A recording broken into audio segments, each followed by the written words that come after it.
Imagine sipping on what you think is a refreshing cocktail during your dream vacation, only to wake up with blurred vision and a pounding headache that spirals into something far more deadly.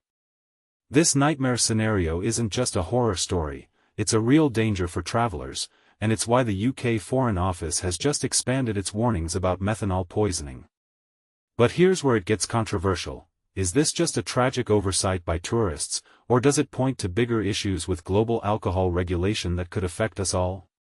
Stick around, because understanding this could save your life, or at least spark a heated debate about who's really to blame. Just 48 minutes ago, news broke that 8 new countries have been added to the UK's Foreign Office list, highlighting the perils of methanol poisoning from fake or contaminated alcoholic beverages. These additions include Ecuador, Japan, Kenya, Mexico, Nigeria, Peru, Russia, and Uganda, building on the existing alerts for Thailand, Laos, Vietnam, Cambodia, Indonesia, Turkey, Costa Rica, and Fiji. This update comes hot on the heels of several high-profile cases, including the heartbreaking deaths of 6 British tourists in Laos last year, which tragically underscored the urgency of these warnings. For beginners navigating the world of travel safety, let's break this down. Methanol is a potent industrial substance commonly used in antifreeze and windshield washer fluid. It's not designed for human consumption and can be extremely toxic, causing severe harm or even death if ingested.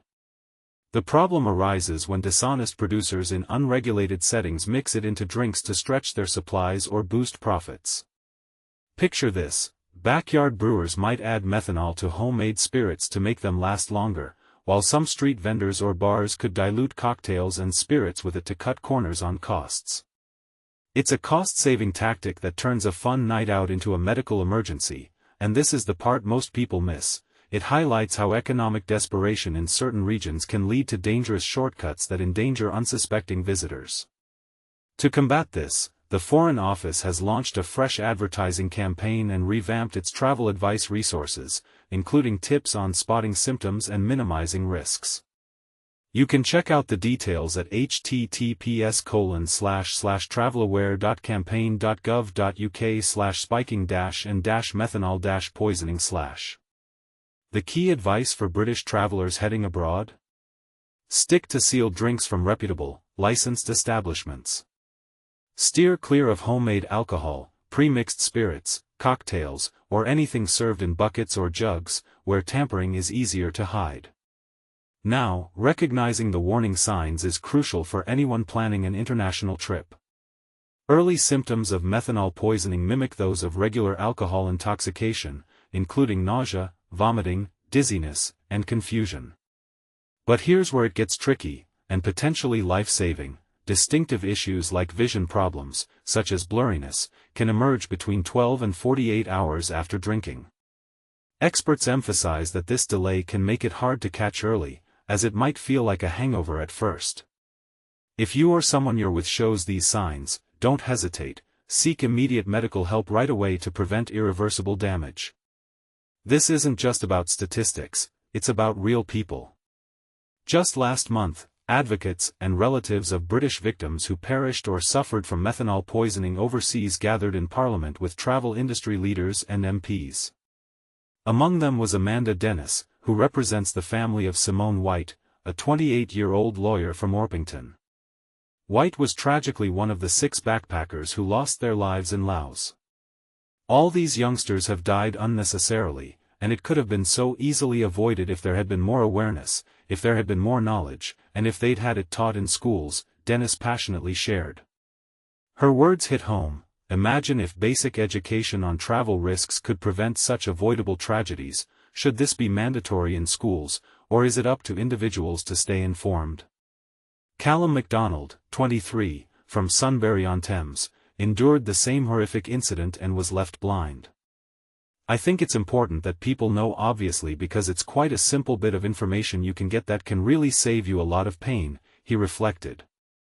I certainly think if I'd been aware of the risks I wouldn't be here today without my vision. His story is a stark reminder that awareness isn't optional, it's essential. And this is the part most people miss. How do we balance the thrill of global exploration with the responsibility to educate ourselves about hidden dangers like tainted drinks?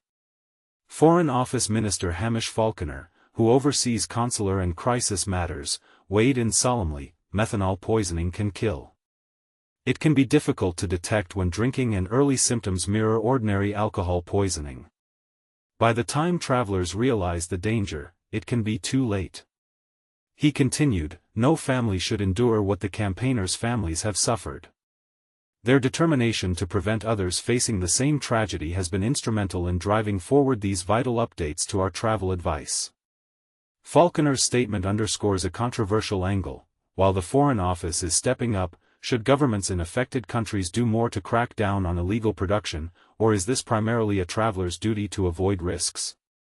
In a world where travel opens doors to incredible experiences, the shadow of methanol poisoning reminds us that not all adventures are risk-free. But here's where it gets controversial. Some might argue that stricter international standards on alcohol production could eliminate these dangers altogether, while others say it's an overreach that stifles local economies. What do you think? Should travelers bear full responsibility, or is there a role for global intervention? Do you agree with teaching these risks in schools, or is that too much government intrusion? Share your thoughts in the comments below. Let's discuss and maybe even prevent the next tragedy.